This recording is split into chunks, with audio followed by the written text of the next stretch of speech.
perfect faces weren't free in old Hollywood. They were stitched, lifted, and wired back together in secret. Here are 21 of them, and number 7 is the one that had studio bosses sweating bullets. 1. Carole Lombard's scar repair. In 1926, teenager Carole Lombard was a passenger in a car that crashed at high speed in Los Angeles. The accident left a deep cut on her left cheek, a devastating injury for someone trying to start a film career. Studios were unforgiving about scars, and Lombard had just begun appearing in small roles.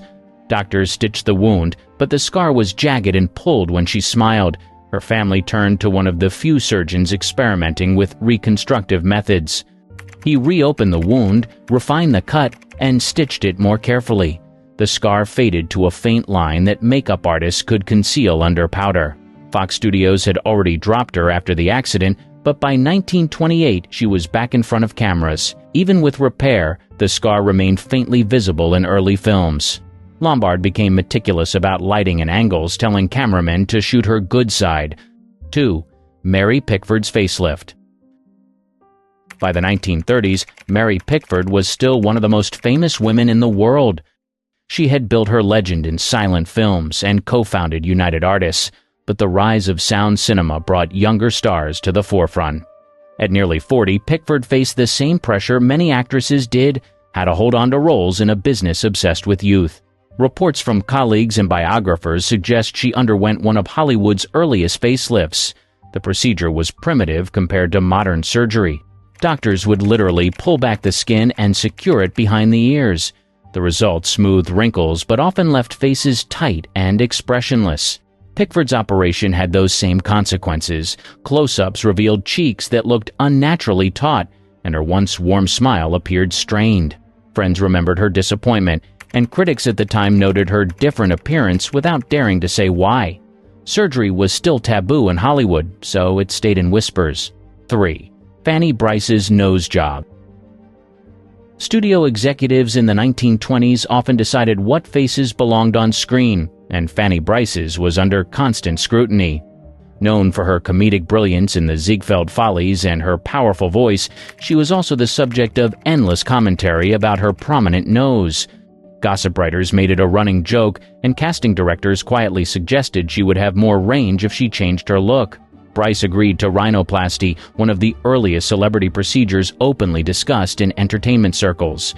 Surgeons narrowed and refined her nose, a process that was still rough compared to today's techniques. The difference was visible in photographs and film stills, and soon after, Brice's stage and screen career expanded. She didn't hide from the truth. Brice joked about her surgery and comedy routines, but offstage she acknowledged that the operation gave her more confidence. 4. Rudolph Valentino's ear pinning. Long before plastic surgery became routine in Hollywood, silent screen idol Rudolph Valentino had already taken a quiet step under the knife. His rise to fame in the 1920s was meteoric. Films like The Sheik and Blood and Sand made him the ultimate matinee idol. But insiders knew the actor was self-conscious about one thing: his ears.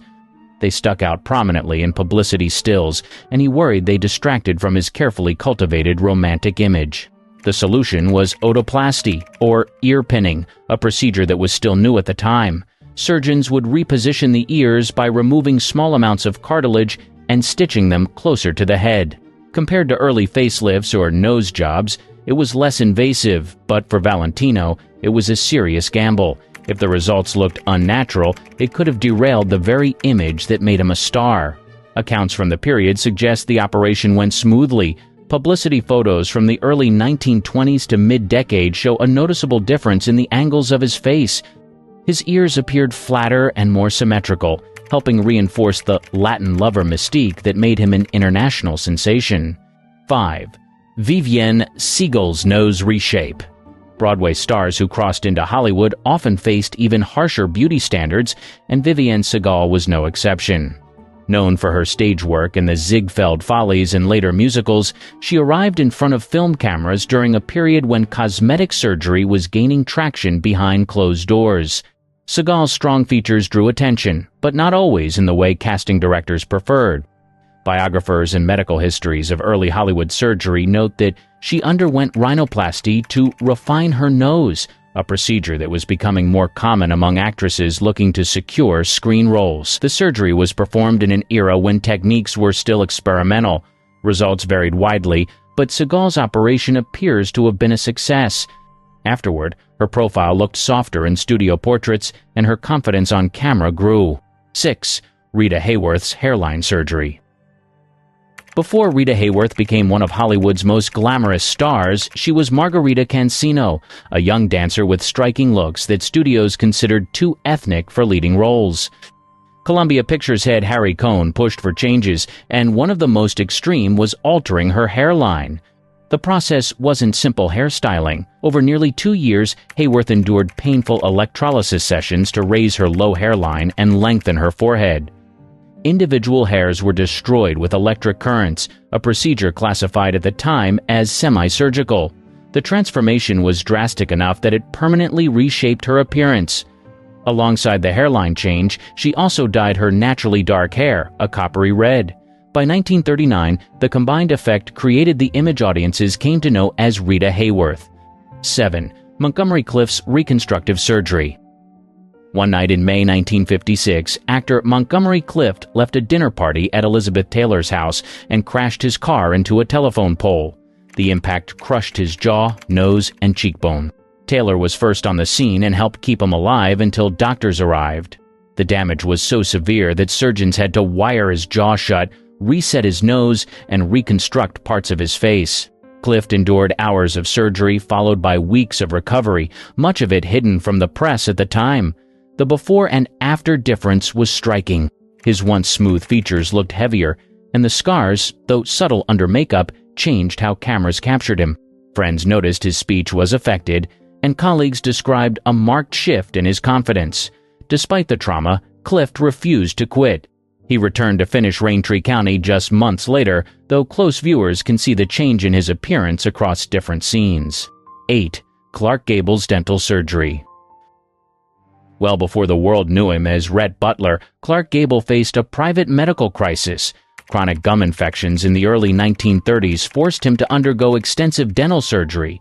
By his early 30s, most of his teeth had been removed, and he relied on dentures for the rest of his life. The procedures weren't cosmetic by choice, but essential for his health. Still, the change altered his appearance. Biographers note that the dental work gave his jawline a more squared profile, which unintentionally added to the rugged screen image MGM marketed. Makeup artists and cameramen learned to work around his dentures, ensuring audiences never guessed his secret. On set, however, the condition sometimes caused problems. Crew members recalled that Gable's breath could be unpleasant because of the infection before surgery, leading co-star Loretta Young to privately complain during filming. 9. Frank Sinatra's nose job. Before he became the chairman of the board, Frank Sinatra was a skinny kid from Hoboken with a broken nose. He'd injured it as a teenager in a fight, and the crooked shape became more noticeable when he moved into film work in the early 1940s. MGM wanted him polished, and surgery became part of the solution. Sinatra underwent rhinoplasty to straighten and refine the bridge. Surgeons corrected the old fracture and gave him a smoother, narrower profile. Photographs from his earliest singing days compared with later publicity stills show the change clearly. Insiders said the operation boosted his confidence as he transitioned from band singer to matinee idol. Despite the procedure, Sinatra wasn't eager to talk about it. In public, he downplayed the surgery, sticking to his image as a scrappy kid made good. But behind the scenes, colleagues and biographers have long cited the nose job as one of the turning points in his Hollywood grooming. The timing aligned with his skyrocketing career. By 1943, he was starring in Higher and Higher and drawing frenzied crowds of Bobby Soxers. 10. Marlene Dietrich's eyelid lift. Marlene Dietrich built her career on a carefully crafted image, icy glamour, sculpted cheekbones, and eyes that seemed to hypnotize the camera. But by the 1940s, she felt age threatening that mystique. Biographers and film historians point to her decision to undergo an eyelid lift, a procedure that was rare but gaining traction among European and Hollywood elites. The surgery removed excess skin from her upper lids, giving her eyes a sharper, more youthful look. Combined with her legendary lighting tricks, she often directed cinematographers on how to film her face. The change kept her appearance striking on screen. Cosmetic surgery was still considered shameful, especially for a star who had built her persona on mystery. Publicly, she credited makeup and camera techniques. Privately, she relied on both those tools and the surgeon's work to maintain her allure. 11. Joan Crawford's facelift. Hollywood's beauty standards never spared even its most powerful stars. By the mid-1940s, Joan Crawford had been in the industry for 2 decades. She was still bankable, but gossip writers were already speculating about her age. Determined to compete with younger actresses, Crawford turned to one of the earliest forms of cosmetic lifting. Accounts from friends and studio insiders describe her undergoing a facelift, a procedure far more invasive then than it is today. Surgeons would literally cut along the hairline, pull the skin back, and stitch it tight. The recovery was painful, and results sometimes looked rigid. Crawford's face afterward appeared smoother, with taut cheeks that gave her back the sharp angles audiences associated with her name.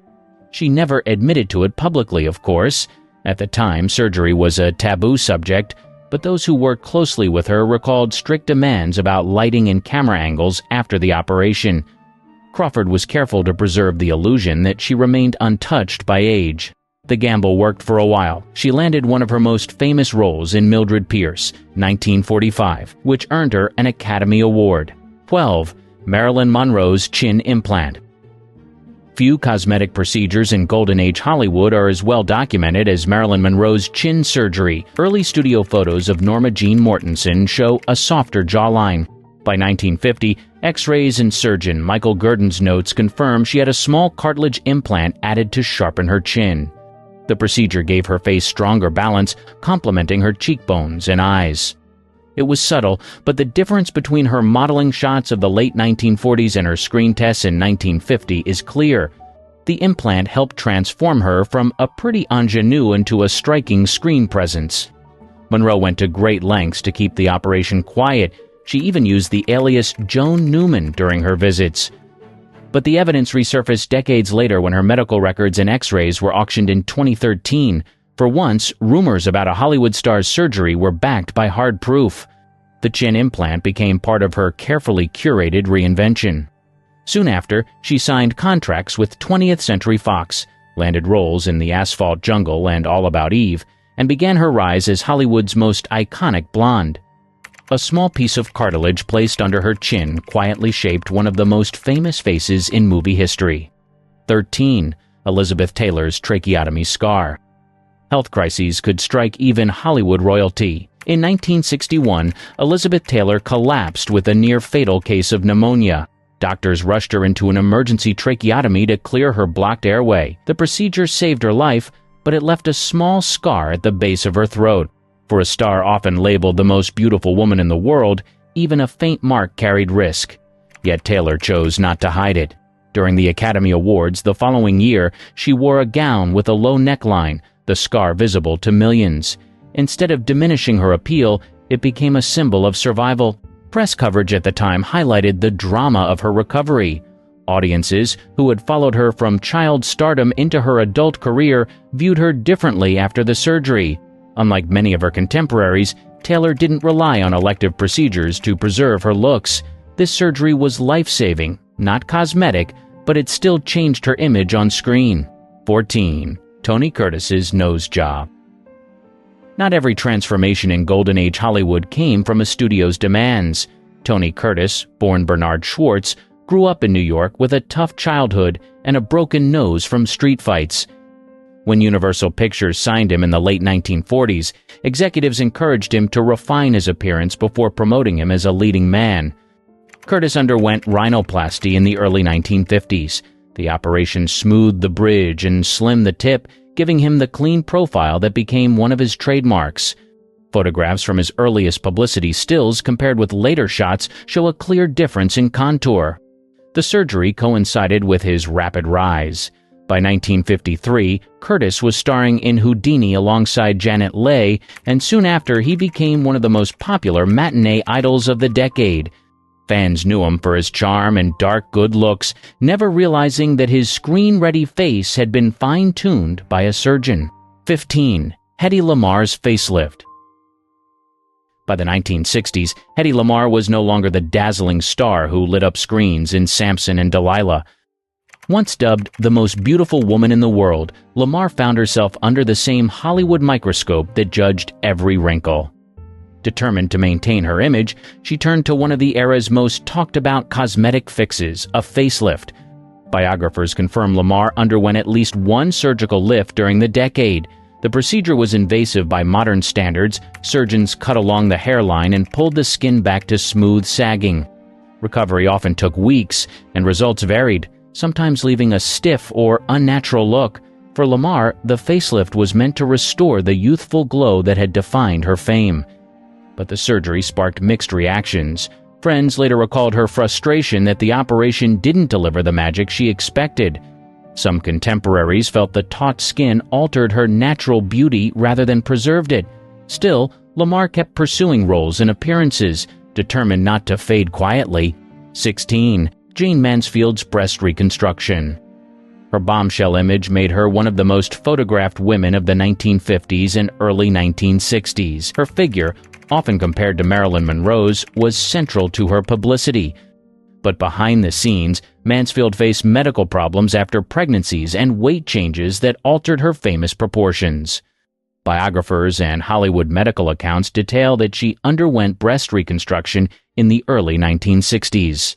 The procedure aimed to restore fullness and correct complications, making her silhouette match the image that magazines and film posters demanded. Unlike subtle procedures, this surgery directly tied to how she was marketed. The work was risky at the time. Implants and reconstructive techniques were still developing, and many results were inconsistent. In Mansfield's case, the surgery helped her return to the look that producers wanted for stage shows and publicity tours. She never acknowledged the operation, and publicity campaigns maintained the illusion of natural curves. But insiders in Hollywood's gossip columns and later biographies confirmed the procedure. 17. Rock Hudson's dental and jaw work. Before he became Universal's most reliable leading man, his looks were carefully reshaped.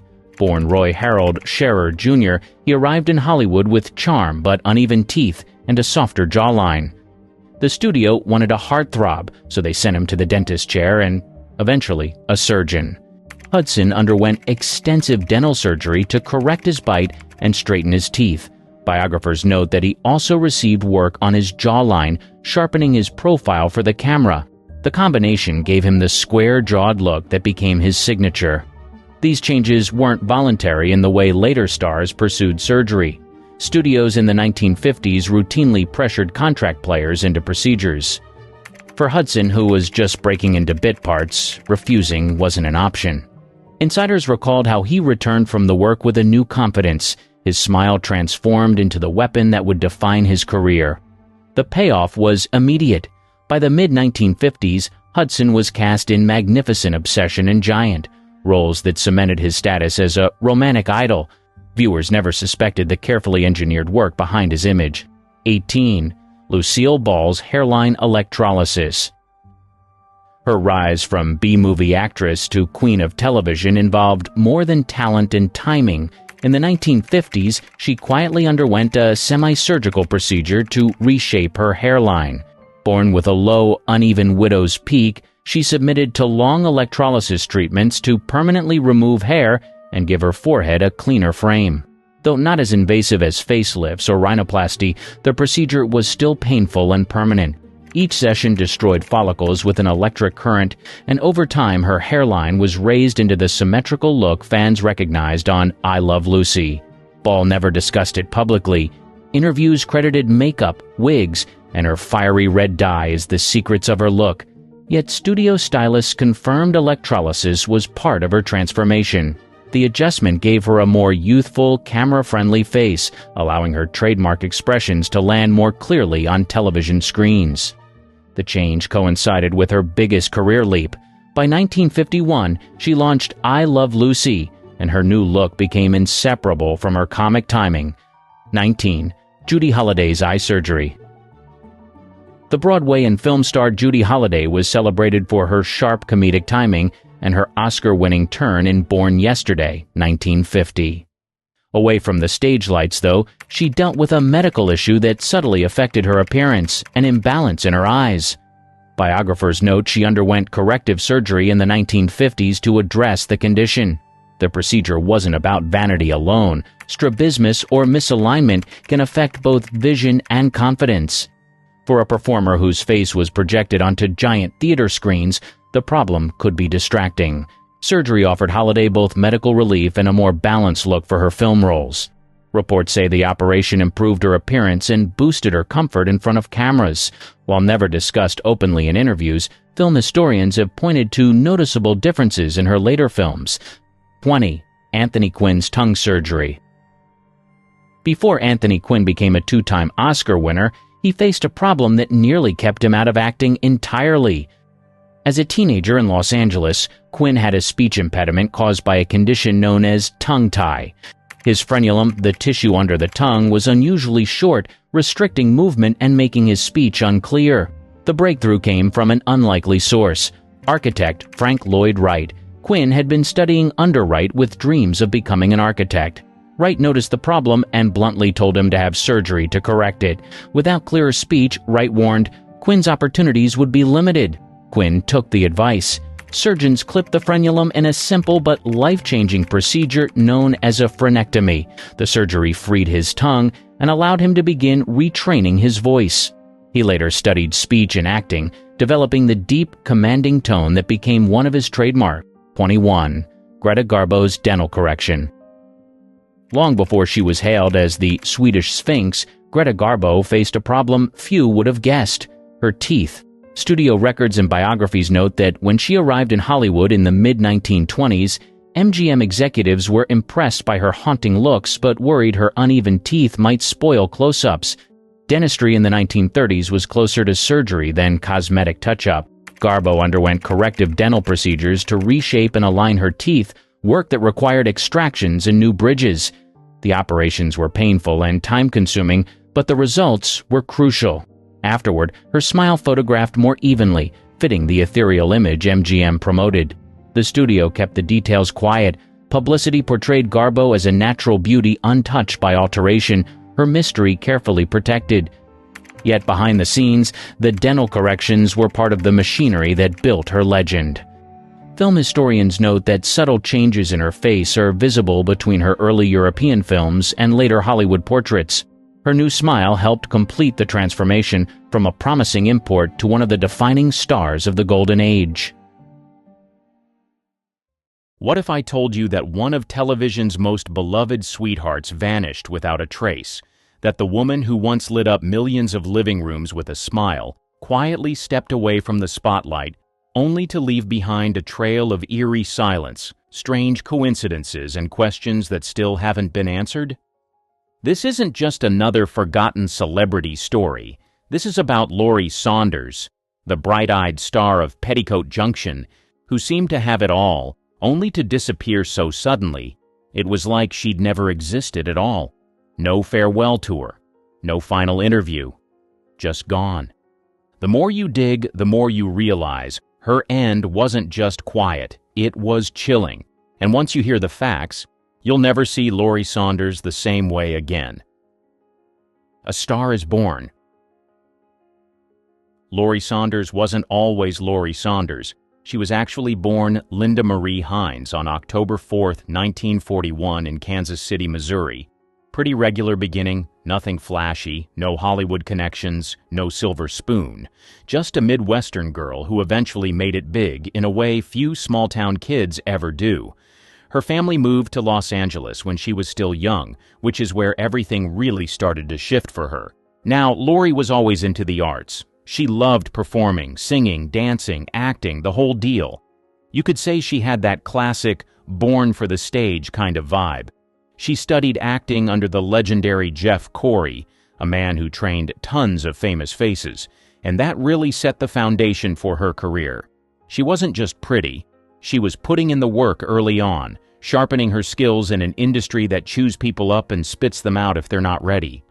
She started doing small stuff, little TV gigs, background parts, commercials, that kind of thing. Nothing major at first, but she was persistent. And then came the role that would change everything. Bobby Jo Bradley on Petticoat Junction. That's when she stopped being Linda Hines and became Lorie Saunders, literally. She changed her name around this time to stand out more in the industry, and it worked. The audience loved her. She stepped into the role in 1965, taking over from another actress, and totally made it her own. That role made her a household name. Overnight, she was this bright, charming face on American TV, playing the sweet, bookish daughter in a wholesome, light-hearted show that people just couldn't get enough of. And while the character might have seemed simple, Lorie had a way of giving Bobby Jo depth and warmth. That was her breakout moment, no question about it. From there, the doors of Hollywood cracked open just wide enough to let her in. The glory days. Getting the role of Bobby Jo Bradley wasn't just luck for Lorie Saunders, it was timing, preparation, and the ability to step into some pretty big shoes. You see, Petticoat Junction had already been on the air for a couple of seasons when the original Bobby Jo, played by Pat Waddell, left the show. That's when Lorie came in. She auditioned and nailed it. The producers needed someone who could bring a fresh energy to the character but still keep the vibe of the show intact. And Lorie had that charm, this mix of sweet and spirited that just clicked. Her version of Bobby Jo was less of the quiet bookworm and more bubbly and full of life. And fans embraced her pretty much immediately, which is no small feat when you're replacing someone beloved. Now, the chemistry between the three actresses who played the Bradley sisters, Lorie Saunders, Meredith McRae, who played Billy Jo, and Linda Kay Henning as Betty Jo, was part of what made the show so addictive.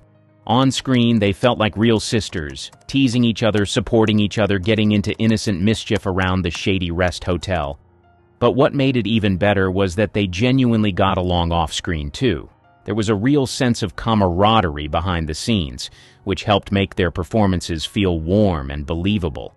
It wasn't all drama and ego like a lot of Hollywood sets, at least not between the girls. They had fun, and that fun translated into the final product.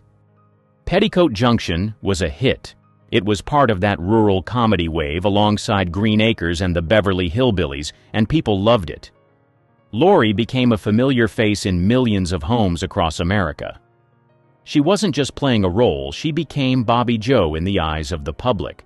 That's a blessing and a curse. The fame was huge. It brought her recognition, fan mail, and the kind of celebrity status that was hard to ignore. But it also boxed her in. Once the show ended, Hollywood couldn't seem to see her as anything but Bobby Jo. That kind of typecasting was brutal, especially in an industry that already had limited roles for women at the time. Behind the curtains. Behind the scenes, Lorie Saunders lived a life that was a lot quieter than the one most fans imagined. While she played bubbly, charming characters on screen, her personal life was grounded and, honestly, kind of refreshingly normal compared to most Hollywood stories.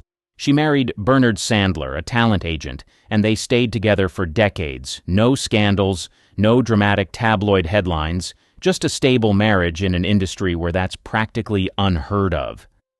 They also had 2 kids together and raised them outside the public eye, which Lorie seemed to prefer. She wasn't trying to turn her family into some Hollywood dynasty, she just wanted a real life, something solid and away from all the flashing lights. Even during the height of her fame, Lorie didn't come across as someone obsessed with being a celebrity. Sure, she enjoyed the success, the fan mail, the red carpet moments, but she was never one to chase controversy or stir up attention just to stay relevant. That didn't mean she was free from pressure, though. Being on a popular show like Petticoat Junction came with its own kind of stress. There were always expectations to stay young, stay cheerful, stay marketable. That's tough for anyone, but especially for women in Hollywood at the time. You were either the fresh-faced girl next door or yesterday's news, there wasn't much in between. And Lorie fit so perfectly into that sweet, wholesome role that it became hard for casting directors to imagine her as anything else. There were always little rumors floating around, mostly harmless stuff about her possibly retiring early or stepping back because she didn't want to play the game anymore. And honestly, there might be some truth to that. After Petticoat Junction wrapped up and the rural TV trend started fading, her roles got fewer and farther between. She did a few guest spots here and there, like in The Beverly Hillbillies, and movies like Bloodbath and A Day at the White House, but she never had another breakout moment. Some people thought she was pushed out by Hollywood's shifting tastes, while others believed she just decided she was done with it. The reality? It was probably somewhere in the middle. Lorie never made a dramatic exit. She didn't hold a press conference or write a tell-all book. She just quietly stepped back and started focusing on things that made her happy, like art, photography, and working with animals. She wasn't bitter or angry. She didn't try to claw her way back into the spotlight. It was like she had made peace with it all. She'd had her moment, she'd made her mark, and that was enough. In a business built on constant reinvention and attention-seeking, that kind of graceful exit is rare and, honestly, kind of admirable. Her swing at music. Back in the 1960s, Lorie Saunders took a swing at something beyond the screen, music. It wasn't a total left turn, considering the wholesome musical vibes of Petticoat Junction, but it definitely showed another side of her. She released a single titled Lonely Christmas, a soft, melancholic holiday tune that didn't exactly shoot to the top of the charts, but it had that earnest charm fans expected from her. The B-side, Out of Your Mind, was a bit edgier, more of a garage rock gem than a syrupy TV tie-in. It didn't get much attention at the time, but years later, that very song ended up on the cult compilation Girls in the Garage Volume 2, a collection of obscure 60s tracks by female artists that music lovers now treat like buried treasure. Suddenly, decades later, people were rediscovering Lorie Saunders not just as a TV actress, but as a contributor to that gritty, underrated world of vintage girl rock. And it wasn't just a solo venture. Lorie teamed up with her Petticoat Junction co-stars, Linda Kay Henning and Meredith McRae, and together they formed a short-lived singing group called The Girls from Petticoat Junction. It was a classic 1960s marketing move. Take 3 popular TV actresses, put them in matching outfits, and let them sing catchy tunes. But it worked, at least for the fans. They released a few singles, including If You Could Only Be Me in 1968 and 30 Days Hath September. Both songs were sweet, light, and very much of their time, bubblegum pop meets country twang, with a touch of innocence and girl-next-door appeal. Reception-wise, the music didn't exactly cause a national frenzy, but among Petticoat Junction fans, it was a hit. Kids who watched the show were thrilled to hear Bobby Joe, Betty Joe, and Billy Joe sing together in real life. For them, it was like the show had jumped off the screen and into the record player. The songs weren't revolutionary, but they were catchy and comforting, the kind of tunes you'd expect to hear in a 1960s diner or on an AM radio during a lazy afternoon. Now, those tracks have a second life. The Girls from Petticoat Junction 60s Sounds compilation brought all their recordings together, and nostalgia collectors have embraced it. It's not just fans of the show who care anymore. Vintage music lovers, vinyl collectors, and garage rock enthusiasts have started paying attention. There's this almost retroactive respect now, like people realizing, hey, this wasn't just a cute gimmick, these women were actually putting out solid music for their time. Lorie might have never been a chart-topping singer, but that little pocket of her career, those recordings with her co-stars, showed another layer of her talent. And now, oddly enough, that long-forgotten music is part of how she's being remembered. It's kind of poetic, really. Decades after she faded from the spotlight, her voice is still echoing, on old records, in compilation albums, and through speakers of people who never even saw Petticoat Junction in its original run. It's one of those strange little legacies that time quietly preserves. The subtle spotlight exit. Lorie Saunders' exit from Hollywood wasn't just quiet, it was practically ghost-like. One moment, she was a familiar face on TV reruns, smiling as Bobby Joe Bradley, and the next, it was like she'd vanished. No farewell tour, no final movie or emotional goodbye interview. She didn't try to squeeze out every last drop of fame like so many others from her era. She just stopped. The strangest part was that there was no big explanation. Nothing official ever came out to say, "This is why Lorie Saunders left the business." It was as if the industry moved on without asking questions. And so did she. That abruptness is what makes it feel unsettling. Here was someone who had been in people's homes week after week, who still had that youthful glow and charisma even in her later appearances, and then she was gone. No dramatic scandal, no tragic downfall, just a full stop. Fans who remembered her from Petticoat Junction or even her lesser-known film roles started noticing something was off. She didn't pop up at nostalgic reunion specials. She didn't do the fan conventions. She wasn't on talk shows reflecting on the golden days. And for someone who had such a gentle public image, her silence became louder over time. It made people wonder, was something going on behind the scenes? Did she get burned out? Pushed out? Or did she see something in Hollywood that made her want to disappear? Now, while Lorie never outright slammed the industry, there were whispers in interviews and reports over the years that she wasn't all that enchanted with the way things worked. She once mentioned how limiting the roles were and how quickly Hollywood forgets women once they're past their prime. There was no big takedown, no names dropped, but you could feel the disappointment underneath her words, like someone who had seen enough to know she didn't want to stick around and play the game anymore. Then came the more curious shifts.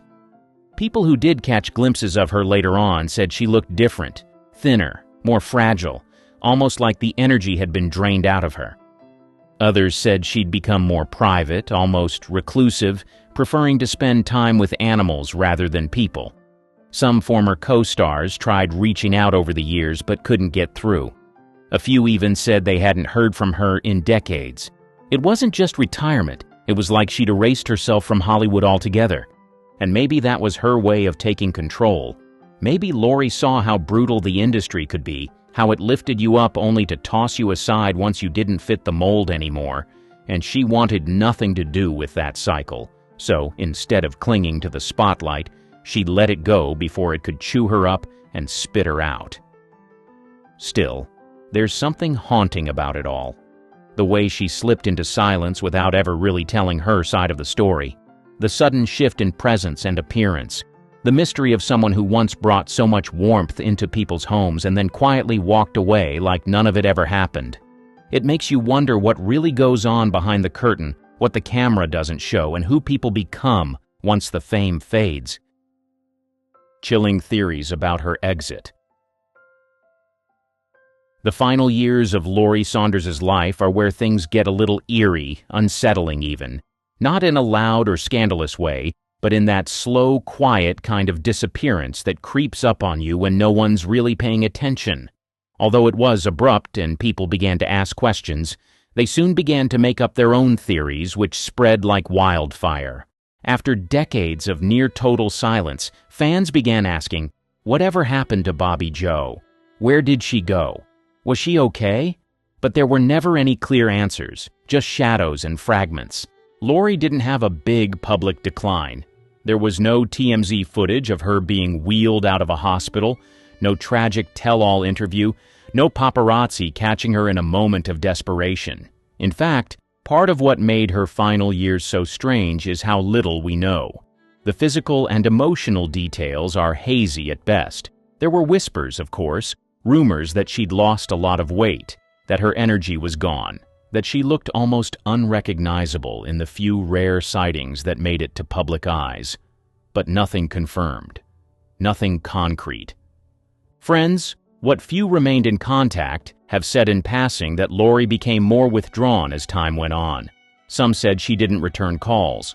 Others admitted they hadn't seen her since the early 2000s. She reportedly spent most of her later life in a quiet, secluded home, surrounded by animals and artwork, far away from the cameras and lights that once defined her world. There were no public breakdowns, but there also wasn't much connection, just a slow, isolating fade. It's unclear if she struggled with any major illness, but people have speculated. The way she disappeared so completely, no interviews, no appearances, no social media, suggests either deep emotional burnout or something heavier like depression or cognitive decline. Again, no family member ever spoke publicly about it. If she was sick, it was kept tightly under wraps. If she was lonely, no one knew just how badly. That silence became its own kind of mystery. Some say she was forgotten by Hollywood. Others believe she wanted to be. But what really chills people is that Lorie seemed to vanish right when nostalgia for the golden TV era was booming. Her co-stars were doing interviews, reunions, fan conventions. Even actors with minor roles from that time found new attention and appreciation. Lorie, though, stayed hidden. She didn't even show up for retrospectives of Petticoat Junction.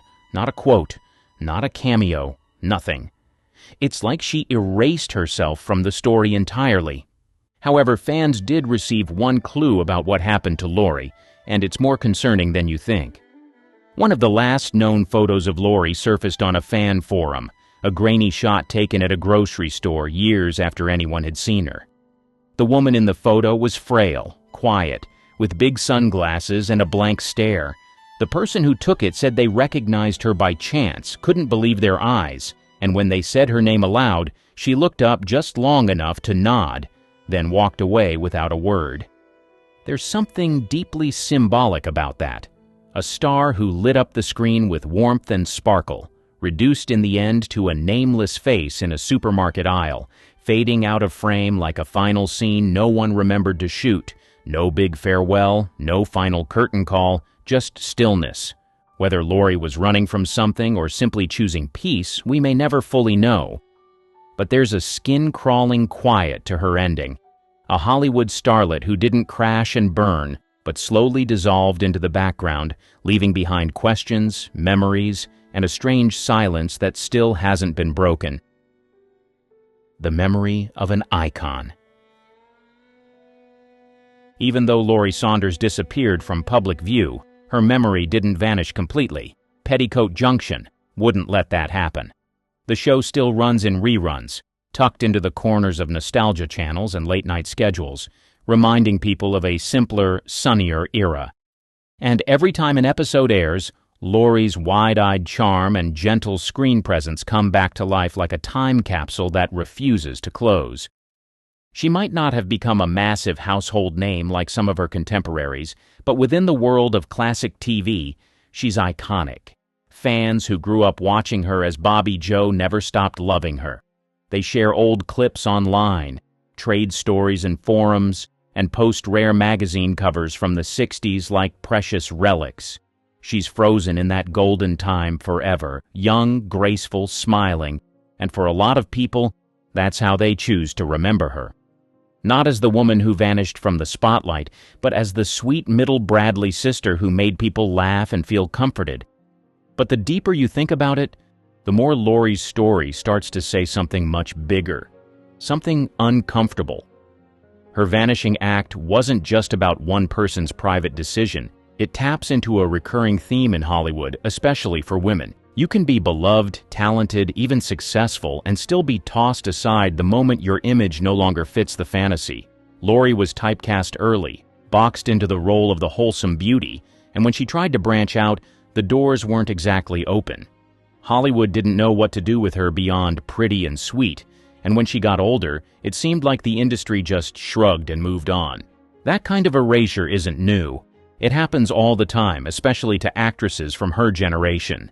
They light up the screen for a while, draw millions of fans, then quietly get written out of the story once they age or stop playing the game. And most of the time, no one asks where they went. That's what makes Lorie's story feel so haunting. It's not just about her. It's about all the others like her who vanished just as quietly.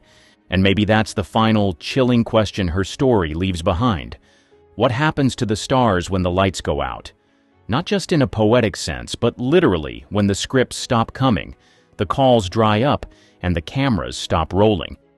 Where do they go? Who remembers them? Does anyone reach out? Or do they fade into the silence, hoping someone might notice they're gone? Lorie Saunders is still remembered, but in that eerie, bittersweet way where her presence feels more like a ghost from TV's past than a real person walking among us. She's there in reruns, frozen in time, smiling through a black and white screen, but behind that smile, there's a quiet mystery that never quite gets answered. And here's the thing, What the public saw and who Lorie really was weren't exactly the same. On camera, she was this cheerful, radiant girl next door type, but in real life, she was more introspective. She loved painting, photography, animals, stuff that had nothing to do with TV. She wasn't chasing the spotlight 24/7. In fact, once the show ended and the roles started drying up, she didn't seem to fight too hard to stay in Hollywood's good graces. She didn't cause scenes or try to reinvent herself in a tabloid-worthy way. She just quietly faded out, which kind of added to the mystery later on. That duality, being adored by the public but misunderstood or overlooked by the industry, was a defining part of her story. Hollywood made her famous, but it never really let her grow. Farrah Fawcett was the most famous woman in America. She had the looks, the fame, and the success, until Hollywood turned its back on her. And when she needed the world most, it was too busy watching someone else. Small-town Texas to Hollywood dreams. Farrah Fawcett was born on February 2, 1947, in Corpus Christi, Texas. Even as a child, people took notice. Classmates, teachers, even strangers. She wasn't just beautiful. She had an effortless charisma that made her stand out. At W.B. Ray High School, she was voted Most Beautiful all 4 years, a school record. But beauty wasn't her focus. She had a sharp mind and planned to study microbiology at the University of Texas at Austin. That plan didn't last long. A photographer saw her yearbook picture and sent it to a Hollywood agent. Within weeks, she was flooded with modeling offers. Her parents were hesitant. Hollywood was unpredictable and they wanted stability for their daughter. But Farrah had options. She continued her studies, balancing classes with commercial shoots for beauty products and fashion campaigns. By 1968, she made the leap. She left Texas for Los Angeles with the goal of becoming an actress. Success didn't come overnight. She appeared in shampoo commercials, did minor TV guest spots, and took on small modeling gigs. Her first major contract was with Screen Gems, the studio behind Bewitched and I Dream of Jeannie. It was a foot in the door, but big roles were still out of reach. Her first credited role came in 1969 on Mayberry RFD, followed by appearances on The Flying Nun and The Partridge Family. It wasn't glamorous, but it was work. She took whatever she could get, knowing all it took was one role to change everything. That role came in 1974 when she landed a recurring part on Harry O. She played Sue Ingram, the neighbor of the lead detective, for 8 episodes. The show got her noticed, but it wasn't enough to make her a household name. Then came The $6 Million Man. Cast as Steve Austin's love interest, she gained even more visibility. She also caught the attention of the show's star, Lee Majors. The two became inseparable, and by 1973, they were married. Majors was already an established TV star, and with his guidance, her career started moving faster. But no one, not even Farrah, was prepared for what came next. Becoming a superstar overnight. In 1976, Charlie's Angels premiered on ABC, and Farrah Fawcett became the most famous woman in America, practically overnight. The show was a phenomenon. Farrah, alongside Jaclyn Smith and Kate Jackson, played private detectives working for the unseen Charles Townsend. Her character, Jill Monroe, was the standout. Carefree, confident, and effortlessly cool, she wasn't just another TV character, she was a cultural icon. At the same time, her now famous red swimsuit poster hit stores. It sold 12 million copies, making it the most popular pinup of all time. Every teenage boy had it. Every woman wanted her hair. The Farrah flip became the most requested hairstyle in salons across the country. But behind the glamour, she was drowning in exhaustion. The TV schedule was brutal. 12 to 14-hour days, 6 days a week. On top of that, she had to do endless press tours, photo shoots, and public appearances. Hollywood loved her, but they also controlled her every move. Her marriage with Lee Majors suffered. He was still filming The $6 Million Man and expected her to be home by the time he finished work. She wasn't. By the end of the first season, she had a decision to make: continue on Charlie's Angels or leave at the peak of her success. She chose the latter. ABC wasn't happy. They sued her for breach of contract, demanding $7 million in damages. The case was messy, and ultimately she agreed to return for a few guest appearances to settle the lawsuit. The media called her crazy for leaving a hit show, but she didn't care. She wanted to prove she was more than just TV's golden girl. Hollywood, however, had other plans. Hollywood pushback and career struggles. Leaving Charlie's Angels should have been the moment Farrah Fawcett stepped into serious acting. Instead, it nearly ended her career. In 1978, she starred in Somebody Killed Her Husband, a suspense thriller meant to reinvent her image. The studio hyped it up as a Hitchcock-style mystery, but critics weren't buying it. Roger Ebert called it a slow-moving, uninspired mess. Audiences weren't interested either. The film bombed at the box office. It didn't just underperform, it humiliated her. Hollywood took it as proof she wasn't leading lady material. She was slapped with the dreaded TV actress label, a death sentence for credibility in film. Directors didn't see her as serious. Producers assumed she lacked depth. She was offered more fluff roles, light comedies, throwaway dramas, none of which aligned with what she wanted. Determined to shake the stigma, she tried again with Sunburn in 1979. It was a crime comedy pairing her with Charles Grodin. On paper, it looked promising. In reality, it was another misfire. Critics were unimpressed. Audiences barely noticed. Farrah's second attempt at big-screen stardom fizzled out just as quickly as the first. By the early 80s, she was at a crossroads. The industry didn't respect her, and her career had lost momentum. But instead of accepting defeat, she took a risk no one saw coming. She pivoted to Broadway. In 1983, she took on the lead role in Extremities, a brutal, emotionally charged play about a woman fighting back against an attacker. It was the polar opposite of anything she'd done before, raw, violent, and deeply disturbing. Hollywood had never given her material like this, so she found it herself. The response? Explosive. Audiences were stunned. Critics finally saw her as a real actress. The New York Times praised her performance as harrowing and fearless. She earned standing ovations nightly. For the first time in her career, no one was talking about her hair, her looks, or her past as an angel. They were talking about her talent. Forgotten film career. Farrah Fawcett will always be remembered for Charlie's Angels, but many forget that she continued working well into the 90s and 2000s, taking on challenging roles that rarely got the recognition they deserved. After her Golden Globe nomination for Extremities in 1986, she was finally being taken seriously as an actress.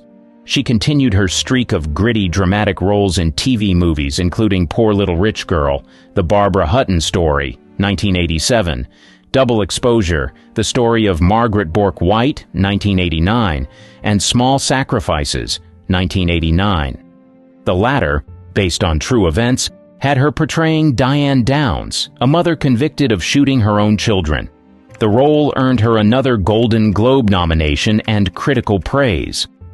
In the 90s, she continued choosing projects that broke away from her sex symbol image. One of her most daring roles was in Robert Duvall's 1997 film The Apostle, where she played the estranged wife of a troubled preacher.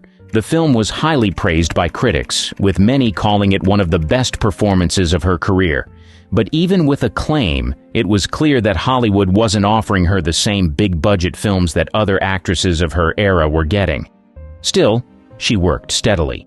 Her 2000 TV movie, Jewel, was another strong performance, earning her a third Golden Globe nomination for her portrayal of a mother raising a child with Down syndrome. By the early 2000s, though, work slowed down. The industry was changing. Younger actresses dominated Hollywood, and casting directors were less interested in veteran stars. She made headlines more for her personal life than for her career. By the mid-2000s, offers dwindled. Her last major acting credit was a guest appearance on The Guardian in 2003, for which she received an Emmy nomination, a reminder that her talent never faded even if the industry moved on. Lee Majors, Ryan O'Neal, and a public scandal. Farrah Fawcett and Lee Majors looked like Hollywood's golden couple, but behind the scenes their marriage was unraveling. By the late 1970s, they were more like roommates than partners. Majors had traditional expectations. He wanted a wife waiting at home when he finished work. Farrah, however, was the biggest TV star in America, balancing grueling filming schedules, promotional tours, and endless magazine covers. The time apart was too much. By 1979, they had unofficially separated. The breakup wasn't ugly, but it was inevitable. Farrah had outgrown the role of the doting wife, and Majors couldn't accept her skyrocketing fame. Their divorce was finalized in 1982, but Farrah had already moved on to Ryan O'Neal. Ryan O'Neal and Farrah Fawcett's relationship was a Hollywood roller coaster, passionate, volatile, and endlessly complicated. They first got together in 1979, shortly after her split from Lee Majors. Ryan was already a major star, known for Love Story, 1970, and Barry Lyndon, 1975. Their chemistry was instant, but so was the drama. For years, they were one of Hollywood's most talked-about couples, but behind the scenes things weren't as glamorous. Their relationship was off and on for decades, marked by explosive fights, reconciliations, and long periods of separation. In 1997, they briefly split after Ryan admitted to cheating on her, but no matter how many times they walked away, they always seemed to find their way back. Friends described them as madly in love but constantly at war. O'Neal later admitted, "Farrah and I fought like a couple of lions." And they did. Screaming matches, breakups that never lasted, and moments of bliss that never lasted either. When Farrah was diagnosed with cancer in 2006, Ryan became her primary caregiver. He stood by her side through grueling treatments, hospital visits, and painful setbacks. He later admitted, "I never left her side for 3 years." As her condition worsened, Ryan publicly announced his intention to marry her. He told the press, "I will ask her to marry me again. We will." But time was not on their side. By the time he formally proposed, Farrah was too weak to respond. He later reflected, "She never said yes, but she didn't say no." A mother's heartbreak and legal battles. She had faced career setbacks, industry battles, and a highly publicized love life, but nothing compared to the pain of watching her only son, Redmond O'Neal, spiral out of control. Born on January 30th, 1985, Redmond was the child of two Hollywood icons, Farrah and Ryan O'Neal. From the outside, he had every advantage: wealth, privilege, and parents who could open doors most could only dream of. But his reality was far from glamorous. Even as a child, those close to the family saw signs of trouble. He struggled with anger, impulse control, and drug experimentation at a young age. By his teenage years, his rap sheet was growing faster than his resume. Arrests for heroin possession, DUIs, probation violations, and drug-related incidents became routine. Each time, Farrah stepped in, paying for rehab, hiring the best lawyers, and pulling strings to keep him out of prison. But no amount of money or influence could stop the cycle.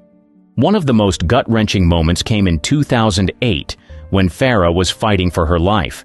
Redmond had been arrested again, this time for drug possession while on probation. She was too sick to appear in court, but she made sure her voice was heard. Through her representatives, she begged the judge for leniency, urging the court to give her son another chance. "The one thing I will never give up on is Redmond," she said. Redmond continued his run-ins with the law, bouncing in and out of rehab and prison. In 2018, he was arrested again, this time for attempted murder, armed robbery, and drug possession. Authorities described him as a danger to society. Cancer, media intrusion, and the final fight. In 2006, Farrah Fawcett was diagnosed with anal cancer, a rare and aggressive disease. She kept it private at first, confiding in close friends and family while undergoing radiation and chemotherapy at the renowned Cedars-Sinai Medical Center in Los Angeles. She approached treatment with the same determination that had fueled her career, refusing to let the illness define her. By 2007, there was a glimmer of hope. Her doctors confirmed that the cancer was in remission. It seemed like she had won. But just months later, in May 2007, the disease returned. And this time, it was worse. The cancer had spread to her liver, making conventional treatment less effective. Farrah wasn't willing to accept defeat. She sought experimental treatments in Germany, where doctors offered cutting-edge therapies not yet approved in the U.S. She endured painful stem cell treatments, embolization procedures, and alternative therapies, anything that might give her a chance. While she fought for her life, the media turned her illness into a spectacle. Paparazzi stalked her at hospitals, snapping photos of her in moments meant to be private. Then came the ultimate invasion. Her confidential medical records were leaked to the press. The public suddenly knew details about her treatment, prognosis, and declining health before she could even process them herself. Farrah fought back. She sued the UCLA Medical Center where an employee had illegally accessed her records. The hospital admitted to the breach and multiple staff members were fired, but the damage was already done. Despite the chaos, she decided to take control of her own story. She filmed her battle, raw and unfiltered, turning the footage into a documentary, Farrah's Story. When it aired in May 2009, it was watched by 9 million people. Audiences saw her pain, her determination, and her refusal to let cancer steal her dignity. But by the time the special aired, her fight was nearly over. The world had just witnessed her final battle, and there was nothing left to do but wait. Her time was running out. The overlooked goodbye. On June 25, 2009, Farrah Fawcett lost her battle with cancer at 62 years old. It wasn't a sudden death. Her health had been deteriorating for months. Those closest to her knew the end was near. She spent her final days in a hospital in Santa Monica, surrounded by a few loved ones. Ryan O'Neal never left her side. Her only son, Redmond O'Neal, was in jail at the time. Despite his legal troubles, authorities granted him a brief visit to say goodbye. He arrived in an orange jumpsuit and handcuffs, escorted by law enforcement. It was a heartbreaking sight. His mother dying in a hospital bed, while he sat at her side, shackled. The moment was brief, but it was all he was allowed. The world had followed Farrah's cancer battle through her self-produced documentary, Farrah's Story, which aired just 6 weeks before her death. Nearly 9 million people tuned in to watch her unfiltered struggle. It was raw, emotional, and gave the public a first-hand look at her strength. Despite her vulnerability, she refused to let her illness define her.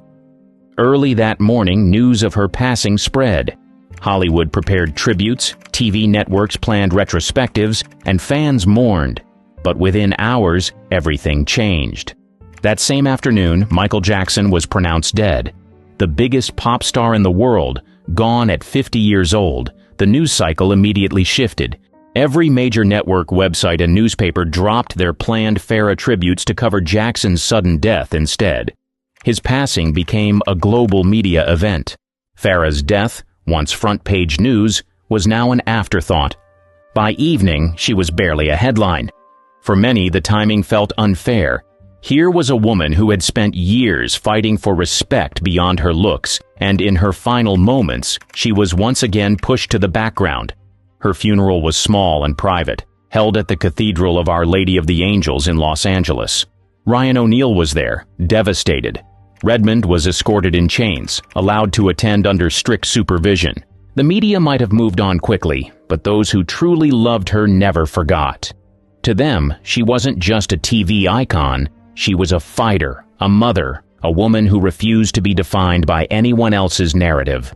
Her final battle wasn't just against cancer, it was against the way the world saw her. The fight over Farrah's fortune. Farrah Fawcett built a legacy worth $20 million, but when she passed in 2009, her estate didn't rest peacefully. Instead, it became a high-profile legal battle that exposed tensions between her closest relationships and revealed surprises about her final wishes. Her will was meticulously planned. She ensured her son, Redmond O'Neal, received $4.5 million in a protected trust, guaranteeing financial support despite his legal troubles and struggles with addiction. Portions of her estate also went to charities, close friends, and her alma mater, the University of Texas at Austin. But one name was missing: Ryan O'Neal. Despite being her on-again, off-again partner for 3 decades, Ryan wasn't listed as a beneficiary. He didn't receive money, property, or any official part of her estate. It was a shocking omission, fueling speculation about where their relationship truly stood at the time of her passing. The biggest dispute centered around a priceless Andy Warhol painting of Farrah, estimated to be worth millions. The University of Texas claimed she had left it to them as part of her final wishes. Ryan, however, disagreed completely. He insisted the painting was his, stating that Farrah had personally gifted it to him years earlier. The university wasn't backing down. They sued Ryan for possession, arguing that the painting was legally theirs and should remain in their collection. The legal battle dragged on for years, with Ryan fiercely contesting the claim. By 2013, a jury ruled in Ryan's favor, allowing him to keep the Warhol portrait. The decision was controversial, reigniting debates about whether Farrah had truly wanted him to have it, or if he had simply taken it after her death. Even though he won the case, the fight over the painting left unanswered questions. Had Farrah purposely left Ryan out of her will? Had their relationship deteriorated more than he publicly admitted? What should have been a straightforward estate settlement became yet another chapter of turmoil in her story. Even in death, Farrah Fawcett's legacy was not left in peace. You're watching this thanks to Hedi Lamar. No, really. The woman once dubbed too beautiful to be smart helped create the foundation for Wi-Fi and then vanished from history. A wild start in Vienna.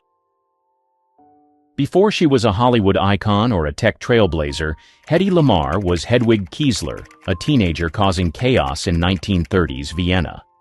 She was born in 1914 to Jewish parents in a wealthy, cultured household. Her father took her on walks explaining how machines worked. Her mother pushed her into piano and ballet, but none of that made headlines. What did? A little film called Ecstasy. At 18, she starred in the 1933 Czech film Ecstasy. It became one of the most talked-about movies in Europe, not for the plot, but for the scenes. Hedi appeared in scenes that included a brief moment of swimming unclothed and a later shot that implied a moment of intimacy. It was subtle by today's standards, but back then it was explosive. Censors in Germany banned it. The Vatican called it sinful. U.S. customs officials blocked it at the ports. But the buzz made her famous overnight. She wasn't just an actress now, she was a scandal. People talked about the film like it was forbidden fruit. Hedi said later she didn't know how intense it would look. She claimed the director tricked her, filming some shots without her full consent. That didn't stop the world from labeling her the naked girl. She returned to Austria and kept working on stage, but the ecstasy image followed her everywhere. It attracted one powerful admirer, Fritz Mandl, a wealthy arms dealer. He saw the film and became obsessed. He courted her relentlessly, and eventually she gave in. They married in 1933. She was just 19. He was controlling, jealous, and insanely rich. He tried to buy up every copy of Ecstasy in existence, just to destroy them. Hedi went from international headline to a locked-down trophy wife in a mansion filled with war talk and Nazi guests. She wasn't even allowed to act anymore, but she was listening, watching, planning, and when she left, she didn't just walk, she disappeared like a pro. That's where things get wild. Trapped in a marriage. Fritz Mandl had money, power, and political ties. Hedi had beauty, brains, and no idea what she'd walked into. Their wedding in 1933 looked lavish from the outside, but inside, it was a cage. Fritz wasn't just rich, he was obsessed. He treated Hedi like a possession. She couldn't go anywhere without permission. He hired staff to monitor her. He even tried to erase her past, buying up reels of ecstasy and burning them. Mandl's empire made weapons. His company supplied arms to Italy, Austria, even Nazi Germany. And while Hedi was banned from acting, she was forced to attend his business dinners. These weren't just awkward cocktail parties. They were filled with top generals, arms designers, and heads of state. Hedi sat quiet, beautiful, and absorbing everything. She later said, "I listened carefully. It was second nature." She learned about military tech, radio control systems, and flaws in torpedoes. Stuff no Hollywood starlet was supposed to know. Meanwhile, her marriage kept getting darker, Mandel's jealousy turned to control. He installed guards at the gates and staff inside the home. He dictated her clothes. He spied on her letters, and when she protested, he shut her down, so she got clever. Over time, she won back tiny bits of freedom, enough to plan. She studied his schedule. She saved money. She even trained her maid to mimic her voice to buy time if someone called while she was gone. Then one night, she dressed as the maid and slipped out of the mansion. She made it to Paris with jewelry sewn into her coat. She didn't just run, she vanished. No note, no goodbye, just gone.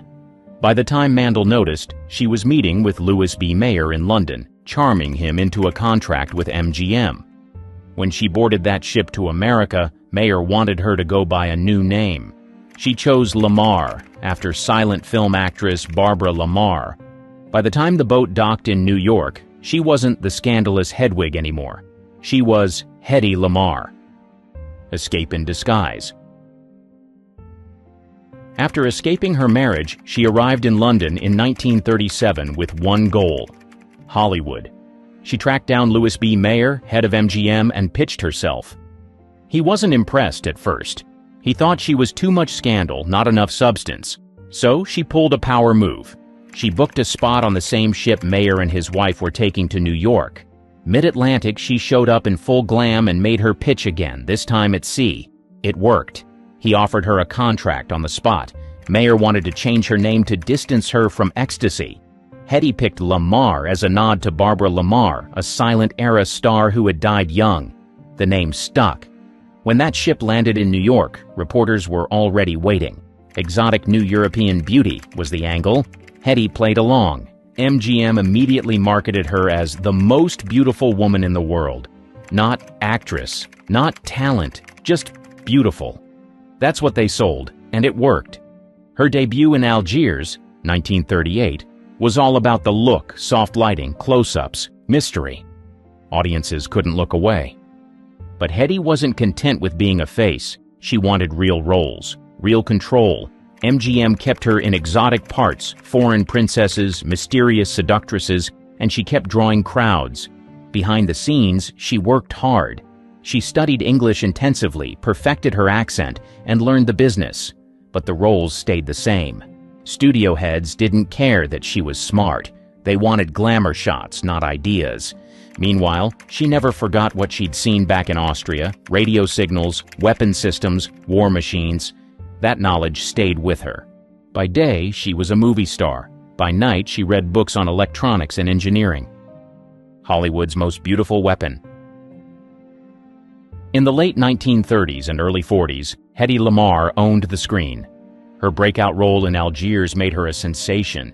Fans couldn't get enough of the Austrian accent, the flawless face, and that distant, mysterious look MGM worked so hard to frame. She wasn't just famous, she was everywhere. Magazines, billboards, even painted on World War II fighter planes. But while America fell in love with her image, the roles didn't evolve. She was cast over and over as the exotic woman, a pattern that followed her in films like Lady of the Tropics and White Cargo. The studio kept her locked into characters that looked great but rarely spoke more than a few lines of real substance. She pushed back. She asked for better scripts. MGM didn't care. She was loaned out to other studios, often without warning. She was treated like property, just a beautiful asset. But behind closed doors, she was restless and curious. She was fascinated by how things worked, especially machines. At home, she set up a mini lab in her trailer. She read engineering books between scenes. She even kept a drafting table near her bed. Hedi later said, "I have no idea why people got the impression I had brains." But she did, and they were working overtime. By the early 40s, America had entered the war. Hedi wanted to help, but the military wasn't interested in her tech ideas. They told her to sell war bonds instead, so she did, raising millions. But she didn't stop thinking. She started looking for someone who could help her build what she was dreaming up. She was about to step way out of her movie star box and walk right into history. Rejected by the war effort. Hedi Lamar was tired of being told to smile and wave. She wanted to help the war effort, really help, and she had the knowledge to do it. She teamed up with George Antheil, an experimental composer best known for syncing player pianos in wild performances. Hedi told him she had an idea to stop enemy torpedoes from being jammed. Radio-controlled weapons were getting thrown off course because the enemy could intercept and block the signal. She wanted to fix that. Her solution? Change the signal constantly so it couldn't be tracked or jammed. A frequency-hopping system. Hedi said it would work like a player piano roll, jumping between frequencies in sync. George figured out how to make that work using piano rolls and tiny mechanical parts. In 1942, they filed U.S. patent number 2,292,387. It was officially titled Secret Communication System. The patent was granted, and they handed it straight to the Navy, but the Navy said no. They thought it was too complex, too impractical. And maybe, though no one said it out loud, they didn't take a glamorous actress and an avant-garde musician seriously. So instead of building it, they shelved it. Meanwhile, Hedi kept acting and raising war bonds. She once auctioned off a kiss for $25,000. She toured the country, charming crowds, posing for photos, and quietly fuming that her actual invention was gathering dust in a filing cabinet. She could have tried to push the invention harder, but back then, it just wasn't done. The studio owned her schedule.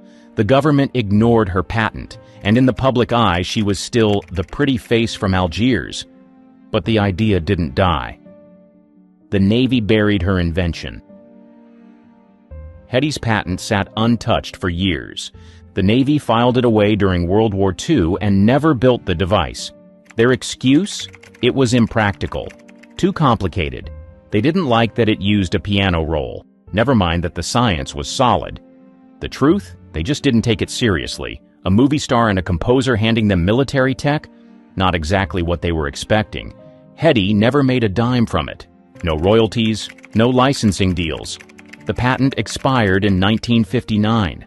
After that, the government and private companies were free to use the idea however they wanted. And they did. In the 1960s, the U.S. military quietly started using frequency-hopping tech, first in secure communication systems, then in missile guidance. Over time, that same concept became the backbone for things we all use today: Bluetooth, Wi-Fi, even some early forms of GPS. Engineers building this tech never knew where it came from. Some didn't find out for decades. When they finally did, surprise. Hedi Lamar was the name on the paperwork. She said nothing about it publicly. No press tours, no lawsuits. She just let it go. Maybe she thought no one would believe her, or maybe she was just used to being ignored. While her invention was changing the world, she was still being offered the same tired film roles: seductive, mysterious, beautiful, always beautiful, never brilliant. In interviews, she hinted at the frustration. She once said, "Any girl can be glamorous. All you have to do is stand still and look stupid." She knew exactly how the world saw her, and she was done trying to fight it. By the late 50s, her movie offers were drying up. Studios were moving on. She was aging out of the roles they'd always given her. She didn't fit the box anymore. Hollywood had used her face. The military had used her ideas, and both walked away without saying thank you. Box office bombshell and backlash. In 1949, Samson and Delilah hit theaters and exploded at the box office. Hedi played Delilah, the femme fatale who betrays the biblical strongman. The film raked in millions and became the top-grossing movie of the year. This should have been her moment. Instead, it was her peak and the beginning of the end. The studios still boxed her into one role: the irresistible beauty. She wanted more, so she took a risk. She started producing her own films, rare for any woman in Hollywood, let alone one with her reputation. Her first try was The Strange Woman, 1946, where she played a complex, morally gray character. It wasn't a flop, but it wasn't a hit either. Critics didn't know what to do with it, or with her.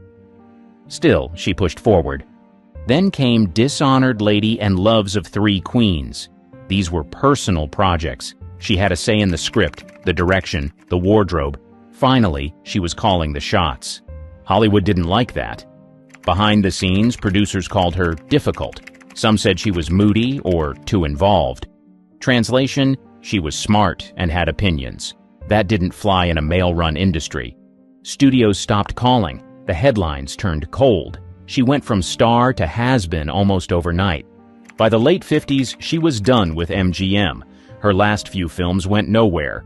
Roles dried up. Fans moved on. And Hollywood, as always, was brutal to aging actresses, especially ones who pushed back. Hedi tried TV, she tried writing, she even tried selling beauty products under her name. Nothing stuck. She had spent years fighting for better roles, better stories, and basic respect. And in the end, she was forced out. But she didn't crash, she faded. She once said, "I've been everything, you know? I've been a glamorous woman, a producer, an inventor. But people still only ask me about my face." She wasn't wrong, and soon that face, so famous, so admired, would be plastered across headlines again.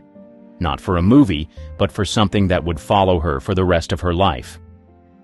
Scandal in a drugstore. In 1966, Hedi Lamar's name was back in the papers, but not for a comeback. She was arrested in Los Angeles for shoplifting. The charge? Stealing $86 worth of items from a department store. Headlines lit up, "Screen Beauty Caught Stealing.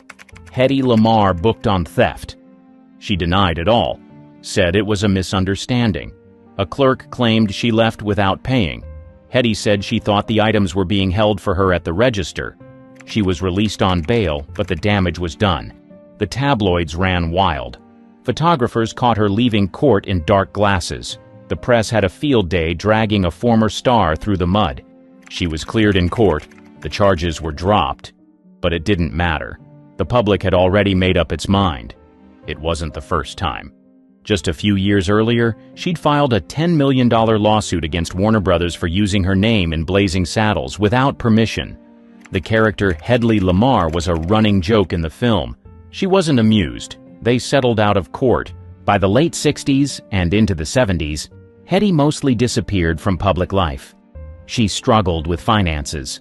There were more arrests, more lawsuits, plastic surgery mishaps, a tell-all book ghostwritten under her name filled with made-up stories she later denied ever saying. She became a punchline. The press called her troubled, bizarre, even delusional. Nobody mentioned the Navy patent. Nobody talked about frequency hopping or tech inventions. She gave fewer and fewer interviews. When she did speak, she sounded fed up. "The world isn't kind to people who outlive their fame," she once said. She had been glamorized, typecast, ignored, used, mocked, and now forgotten. Inventor recognition comes too late. By the 1990s, tech insiders started asking, who actually came up with frequency hopping? Then someone dug up the old patent, and there it was, Hedi Lamar, Lamar's married name at the time. The co-inventor of a key communication breakthrough, the same woman from Samson and Delilah. The news spread fast. Suddenly, Hedi Lamar wasn't just a former actress. She was a pioneer, an inventor, a woman whose ideas helped shape the modern tech world. In 1997, the Electronic Frontier Foundation gave her a special award for her contribution to secure communications. She didn't show up in person. She accepted by phone from Florida. Her voice was quiet but clear. She said, "It's about time." That same year, Forbes ran a story calling her the mother of Wi-Fi. But still, no money. The patent had long expired, and companies had been profiting from the technology for years. She didn't chase lawsuits. She didn't hire agents. She mostly stayed home, out of sight, living alone and answering fan mail when she felt like it. The press tried to frame it as a redemption arc, forgotten star gets her due. But Hedi didn't play along. She didn't do long interviews, no grand tours or acceptance speeches. She said she felt honored, yes, but she also felt used. "The brains of people are more interesting than the looks," she once told a reporter. "I think that's the way it should be." Her recognition was real, but it came too late to change much. She was no longer interested in spotlight moments. She just wanted peace. One of her last public acts, she recorded an autobiography by phone. From her home in Florida, she told her story chapter by chapter, memory by memory. It wasn't polished, it wasn't PR approved, but it was hers. The final gasp. Hedi Lamar died on January 19, 2000 at age 85, alone in her Florida home. No red carpet, no flashbulbs, just the quiet exit of a woman the world never fully understood. Her kids scattered her ashes in Austria, honoring her wish to return home. Not to Hollywood, but to the country she'd once escaped. She left no fortune, no mansion, just a trail of films, a defunct patent, and an uncashed check of overdue recognition. In her final years, she'd become a recluse. She rarely left the house, avoided cameras, and only spoke by phone. But when she did speak, she was sharp, blunt, funny, still very heady. She joked about plastic surgery, told off reporters, and kept every letter from fans who still remembered her beyond the scandals. She didn't want fame back. She wanted truth, real acknowledgement. And slowly, she got it. After her death, tributes started rolling in, late, but sincere. Documentaries were made, books were written. Her 1942 invention became a case study in how women's ideas were buried for decades. She was finally being taught in tech history, not just screened in film classes. In 2014, she was inducted into the National Inventors Hall of Fame, not for ecstasy, not for Samson and Delilah, but for changing the way the modern world connects, literally. Her story is now a warning and a wake-up call. Beauty fades, but brilliance should never be dismissed. She never liked being underestimated. "The world thinks I'm stupid," she once said. "But I'm not. I just played that way." She wasn't just a screen siren, or a scandal, or a pretty face. She was a woman who lived 5 lives in one and left behind a legacy that still runs in every phone, every GPS signal, every wireless network. No flash, no filter, just facts. Hedi Lamar, the woman who left nothing to the imagination, gave the world far more than it ever gave her back. Kim Novak, the stunning star of Vertigo, was once Hollywood's brightest light.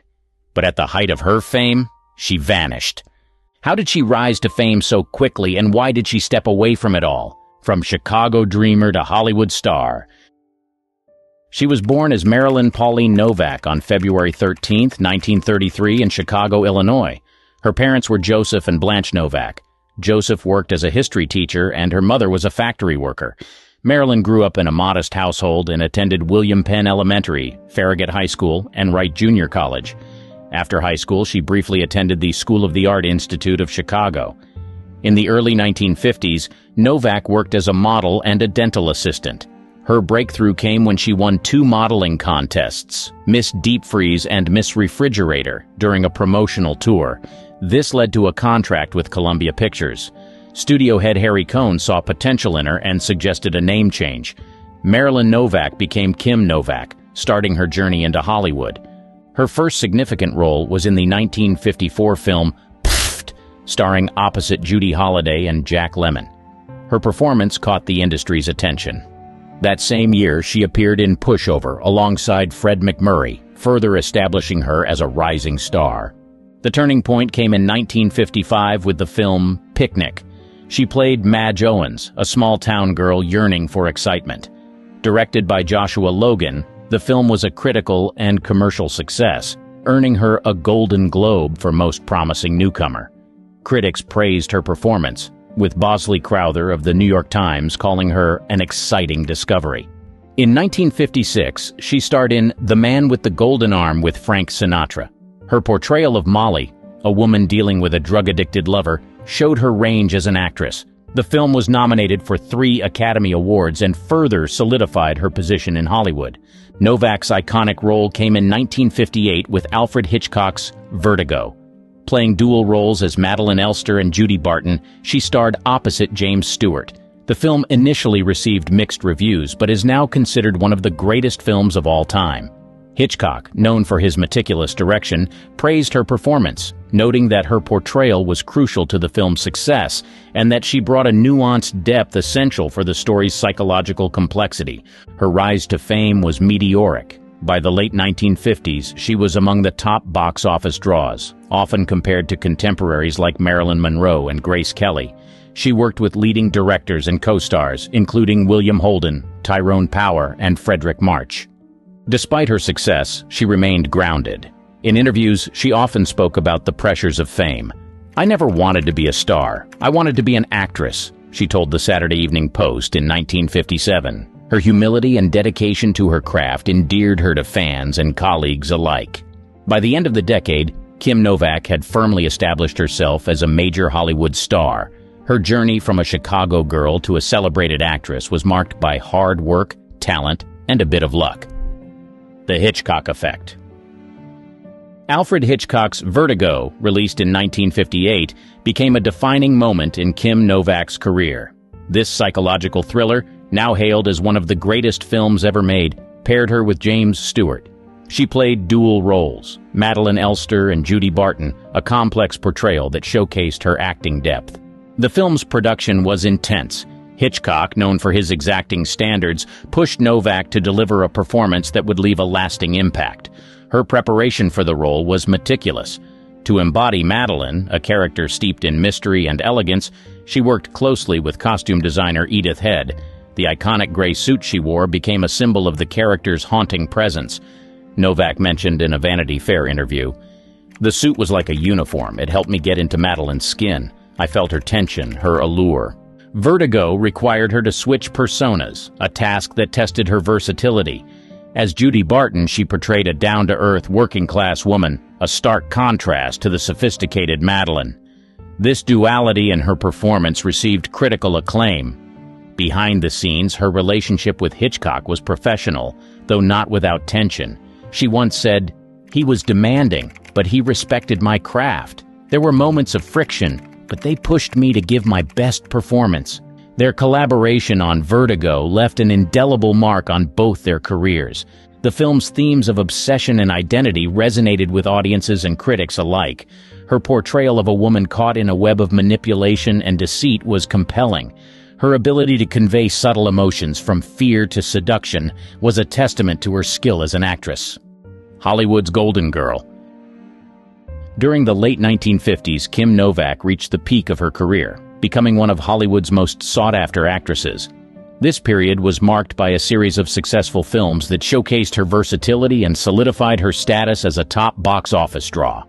In 1957, she starred in Pal Joey, a musical comedy where she played opposite Frank Sinatra and Rita Hayworth.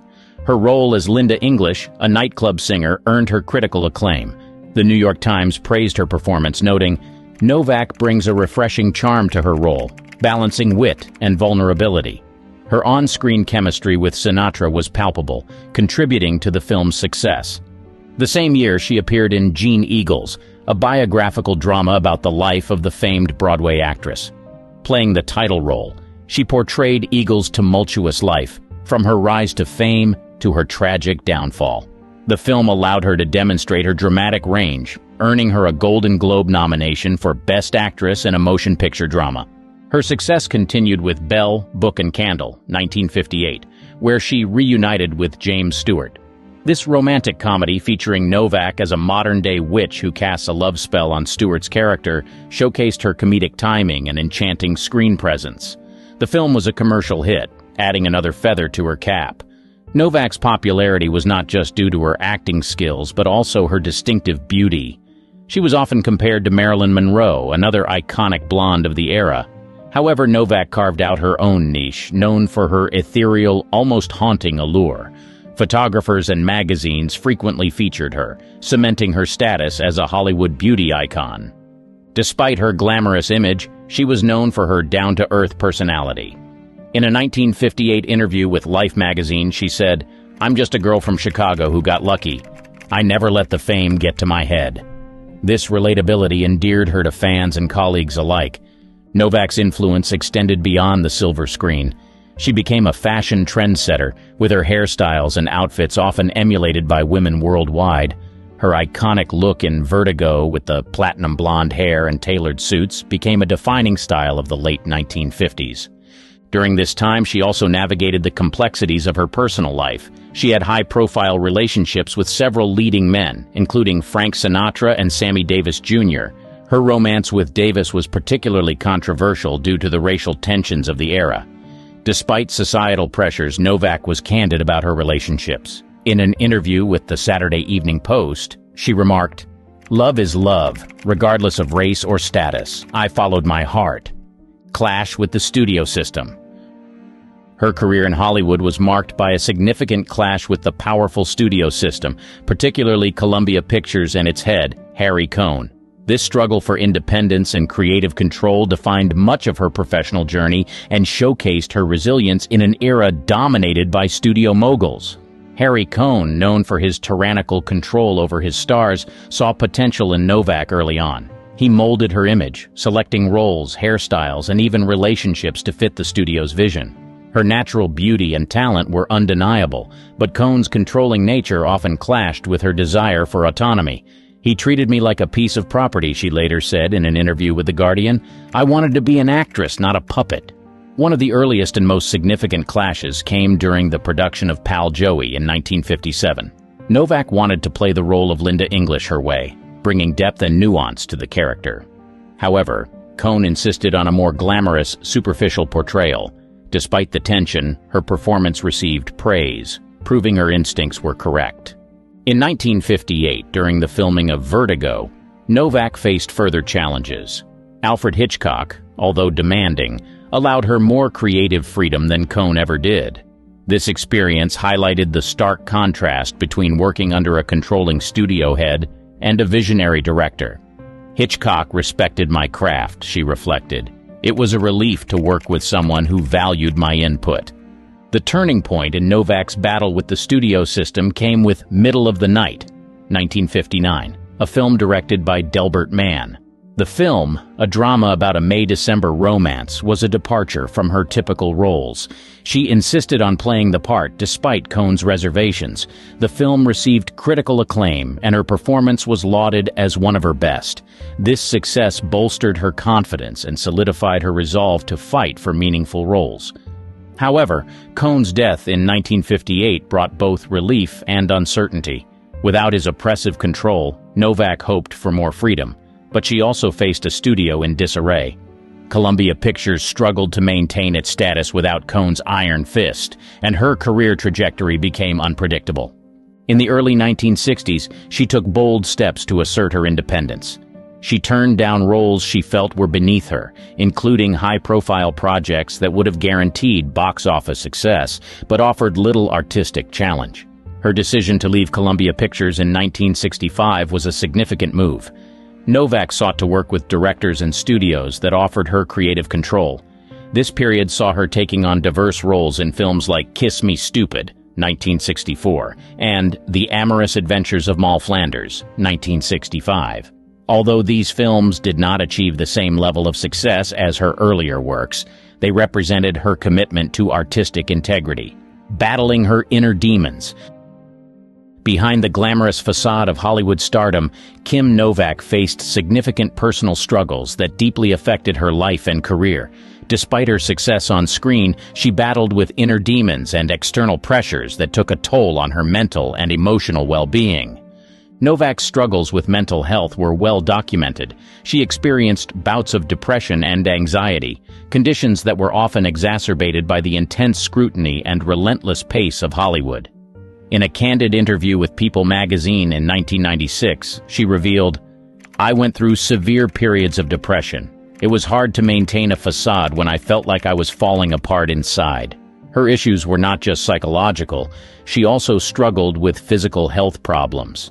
In the early 1960s, she was diagnosed with breast cancer, a battle she chose to keep private at the time. This diagnosis added to her stress and led her to reevaluate her career and life choices. Her personal life was also tumultuous. Her high-profile relationships with stars like Frank Sinatra and Richard Johnson were often in the spotlight. Her romance with Sammy Davis Jr. was particularly challenging due to the racial prejudices of the time. In addition to her romantic relationships, Novak had to deal with the pressures of being a female star in a male-dominated industry. The expectations placed on her by the studio system were immense. Harry Cohn, the head of Columbia Pictures, was known for his controlling behavior.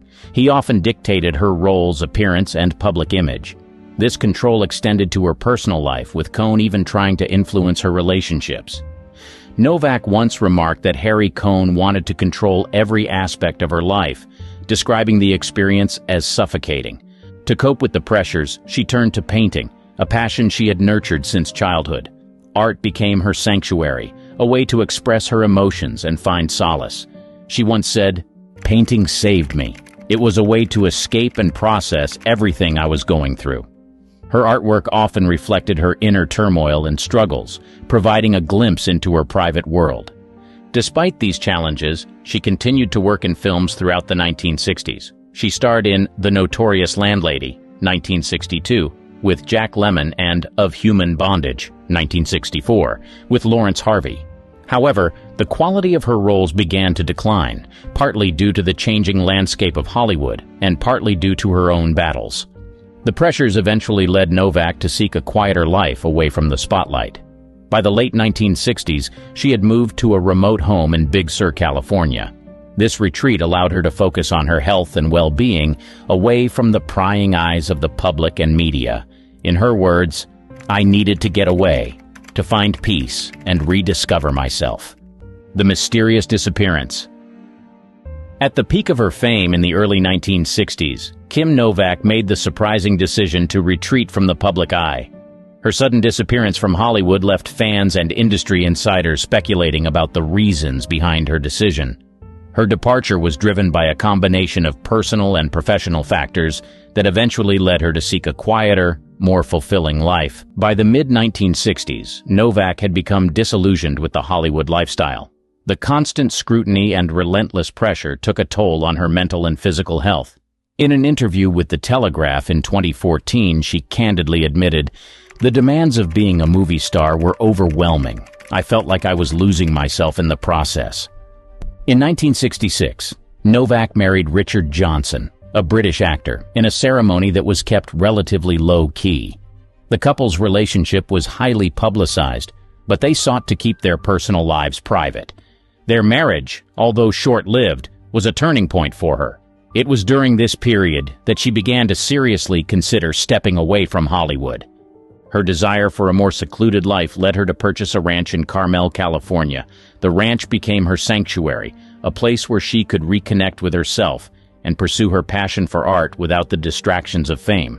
Her love for painting, which she had nurtured since childhood, provided a therapeutic escape from the pressures of Hollywood.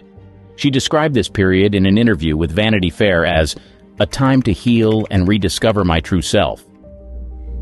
Novak's decision to leave Hollywood was also influenced by her increasing frustration with the roles offered to her. She had grown tired of being typecast and yearned for characters that challenged her as an actress. In an interview with The Guardian, she expressed her discontent, saying, "I wanted to be more than just a pretty face on the screen. I wanted to explore the depths of my talent." Her retreat was not a complete disappearance. Novak made occasional returns to the screen, choosing projects that intrigued her. One notable comeback was in the 1968 film The Legend of Lila Clare, directed by Robert Aldrich. The film, a dark drama about an actress haunted by the legacy of a deceased star, mirrored some of her own experiences in Hollywood. Although the film received mixed reviews, Novak's performance was praised for its intensity and depth. Unexpected comebacks. While Kim Novak had largely retreated from the limelight, her periodic returns to the screen and public appearances reminded the world of her enduring talent and charisma. These comebacks were selective and often unexpected, reflecting her desire to engage with her art on her own terms rather than under the relentless pressures of Hollywood. One notable return was in the 1980 film The Mirror Cracked, directed by Guy Hamilton and based on Agatha Christie's novel. Novak starred alongside screen legends Elizabeth Taylor and Angela Lansbury. Playing the role of Lola Brewster, a rival actress, she brought a blend of wit and sophistication to the character. The film allowed her to reconnect with the craft she loved without the pressures that once overshadowed her career. In 1991, she appeared in the television film Liebestraum, directed by Mike Figgis. She played a significant supporting role as Mrs. Anderson, a character shrouded in mystery and intrigue. The film's dark, atmospheric tone provided a fitting backdrop for her nuanced performance. Figgis, in an interview with the Los Angeles Times, expressed his admiration for Novak, noting that she brought an incredible depth to the role, with her experience and subtlety adding essential layers to the character. Throughout the years, Novak also made several notable public appearances that captivated audiences and rekindled interest in her life and career. One such moment was at the 2014 Academy Awards, where she was invited to present the Oscar for Best Animated Feature. Standing alongside Matthew McConaughey, Novak received a warm and enthusiastic reception from the audience. Her appearance was met with both admiration and controversy, largely due to her candid discussion about her use of cosmetic surgery. She addressed the criticism with grace, later telling People magazine, "I feel good about myself, and that's what matters." Her return to the public eye in these moments highlighted not only her enduring star power, but also her resilience and ability to navigate the complexities of fame on her own terms. These appearances reminded fans and industry insiders alike of her significant contributions to film and her enduring legacy. Novak's sporadic re-engagement with Hollywood also included interviews and retrospectives. She often participated in discussions about her classic films, sharing insights and behind-the-scenes stories that enriched the audience's understanding of her work. In a 2012 interview with Turner Classic Movies, TCM, Novak reflected on her career, saying, "I've had my ups and downs, but every role, every experience has shaped who I am. I'm grateful for it all." The life Kim Novak leads now. Today she lives a life far removed from the intense spotlight of Hollywood, choosing instead a tranquil existence that allows her to reflect on her remarkable journey and continue her passion for art. Her life in Oregon, where she resides with her husband Robert Malloy, is characterized by peace, creativity, and a connection to nature. Novak's ranch in the picturesque Rogue River Valley offers the perfect backdrop for her artistic pursuits. Here, she finds solace and inspiration in the natural surroundings, which have become a central theme in her artwork. Her love for animals and the outdoors is evident in her paintings, which often depict serene landscapes, horses, and other wildlife. Novak once described her ranch as a sanctuary where I can be myself and express my true feelings through my art. Her commitment to painting has not waned over the years. Novak continues to create and exhibit her work, with her pieces being featured in various galleries and art shows. Her art has been well received, with critics appreciating the emotional depth and unique style she brings to her canvases. Novak has made select public appearances to honor her contributions to the film industry and to connect with new generations of fans.